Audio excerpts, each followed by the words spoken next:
இனி ரேவதியின் அழுகை ஓயப்போவதில்லை. நரேனுக்கு தெரிந்துவிட்டது. இனி அவன் என்னதான் சமாதானப்படுத்தினாலும் அவள் கண்ணீரை துடைக்க சக்தி இல்லை. ஏன், திருமணமாகி 5 வருடங்களாகியும் குழந்தை பிறக்கவில்லை. கோவில், குளம், டாக்டர் என்று எல்லா தரப்பையும் பார்த்தாகிவிட்டது. கர்ப்பப்பை சற்று சரிந்திருப்பதாக சொன்னதால் ஆபரேஷன் செய்து அதையும் சரி செய்தாகிவிட்டது. ஆனால் ரேவதி தரித்த கர்ப்பங்கள் ஓவரீஸிலே தங்கி வளர்ச்சி பெறாமல் அபார்ஷன் ஆனபோது ரேவதி துவண்டு போனாள். அதன் பிறகு கர்ப்பப்பையில் பைப்ராய்டு என்ற கட்டி வந்துவிடவே கர்ப்பப்பையை எடுக்கும்படி ஆகிவிட்டது. இனி தாய்மை என்பது கனவுதான். உறங்க தாயின் மடியும், வளர தந்தையின் தோளும், வாழ நம்பிக்கை எனும் தாரக மந்திரமும் இனி மறைந்து போன பழங்கதைகள். இவளுக்கு கிடைத்த இந்த பேறுகள் இனி இவள் வம்சத்துக்கு இல்லை. வம்சமே அற்றுப்போய்விட்டது. பின் எங்கிருந்து வரும் வாரிசு? நரேன் இவளை தேற்றினான். இதோ பார் ரேவதி, குழந்தை இல்லாட்டி என்ன? எனக்கு நீ குழந்தை, உனக்கு நான் குழந்தை. ரேவதி முகம் திருப்பினாள். பேசாம ஒரு குழந்தையை தத்து எடுத்துக்கலாம். வேண்டாங்க, அந்த குழந்தையை பார்க்கும் போதெல்லாம் எனக்கு கோபம்தான் வரும். ஒரு தாய் ஆக முடியலைங்கிற தாழ்வு மனப்பான்மை தான் வரும். எதை சொன்னாலும் அதை தான் அடைய முடியாத தாய்மையோடு தொடர்பு படுத்தி அழுவதே அவள் வழக்கமாகி போனது. நரேனுக்கு புரியவில்லை. என்ன வியாதி இது? தன்னைத்தானே நொந்து கொண்டு தன்னைத்தானே கழிவிறக்கத்தால் இழிவுபடுத்தி கொண்டு இந்த உணர்வுகளுக்கு என்ன வடிகால்? இந்த உணர்ச்சி சிறையிலிருந்து ரேவதி எப்படி மீளப்போகிறாள்? இந்த மன இறுக்கமே வியாதியாகி அவளை ஒரு பைத்தியமாக்கி விடுமோ? சைக்கியாட்ரிஸ்டிடம் அழைத்து போக விரும்பினால் சம்மதிக்காமல் அழுது ஆர்ப்பாட்டம் செய்தாள். நரேன் விட்டுவிட்டான். அன்று அலுவலகத்திலிருந்து நரேன் வீடு திரும்பிய போது வீட்டு வாசலில் கேட்டுக்கு அருகில் ஒரு நாய் படுத்திருந்தது. இவனை கண்டதும் சற்றென்று குறைக்க ஆரம்பித்தது. ரேவதி உள்ளே இருந்து வந்தாள். ரோசி, சும்மா இரு, அது நம்ம சார், உன்னுடைய எஜமான். ரோசி என்ற அந்த நாயும் ஏதோ புரிந்து கொண்டதைப் போல அவனை பார்த்து வாலாட்டி விட்டு அவனை முகர்ந்து பார்த்துவிட்டு உள்ளே அனுமதித்தது. என்ன ரேவதி, இது புது வரவு? ஏதோ தெருநாய். சாப்பிட்ட இலையை வெளியே போட வந்தேன், மோப்பம் பிடிச்சிட்டு வந்துடுச்சு. சொன்னாலும் கேட்காம வாசலிலே பழியா கிடந்தது. பாவமா இருந்தது. சரின்னு கேட்டை திறந்து விட்டேன். பால் விட்டேன். இப்போது சோறு போட ஆரம்பிச்சிருக்கிறேன். நல்ல வாட்ச் டாக்.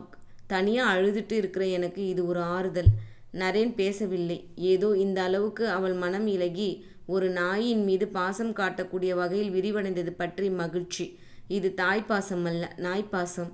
மெல்ல மெல்ல நாயின் சமோச்சாரம் பெருகிவிட்டது. அதற்கு ஒரு கழுத்துப்பட்டி, டாக் பிஸ்கட், சோறு போட தட்டு, பால்விட குவளை, இரவு படுக்க மெத்தை என்று வாசல் வராண்டாவில் அதன் சாம்ராஜ்யம்.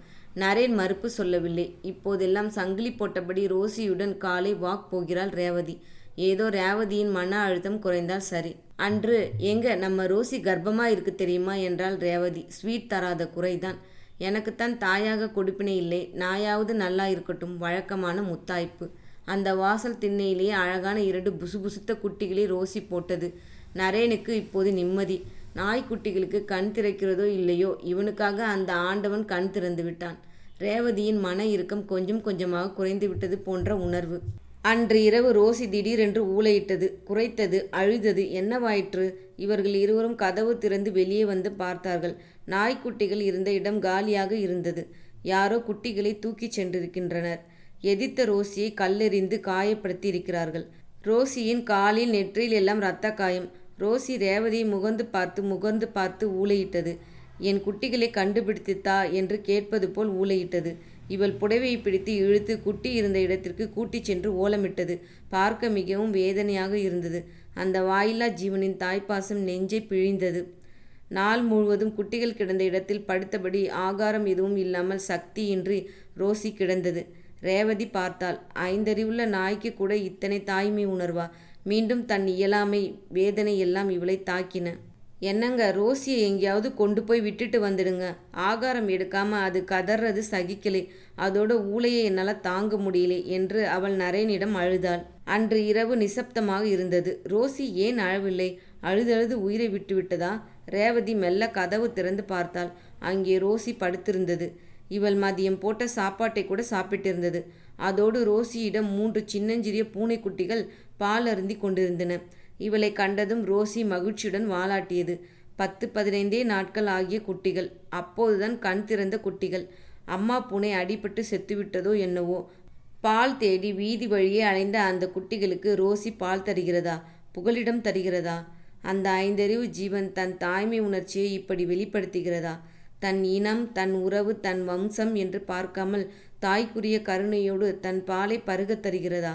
உயிர் வாழ உறவுகள் தேவையில்லையோ, உணர்வுகள் போதுமோ? அன்பை தர வாரிசு தேவையில்லை, வம்சம் தேவையில்லை, வாஞ்சை போதும். நேசிக்கும் மனமும் அன்பை சுவாசிக்கும் இதயமும் இருந்தால் போதும். குனிந்து அமர்ந்தபடி ரோசியை தடவித் தருகிறாள் ரேவதி. தன் அருகில் வந்து நின்ற தன் கணவனை பார்க்கிறாள் ரேவதி. எழுந்து நிற்கிறாள். நாளைக்கு நாம் ஒரு குழந்தைங்க ஆர்ஃபனேஜ் போலாங்க. ஒரு குழந்தையை தத்து எடுத்துக்கலாம் என்று கண்ணீருடன் கூறிய ரேவதியை அணைத்தபடி நரேன் வீட்டினுள் போகிறான். விடிவது நமக்கு வயதாவதற்காக மட்டுமல்ல, நாம் வாழ்வதற்காகவும் தான் என்கிற புதிய பாடம் ரேவதிக்கு புரிந்ததில் இவனுக்கும் மகிழ்ச்சிதான்.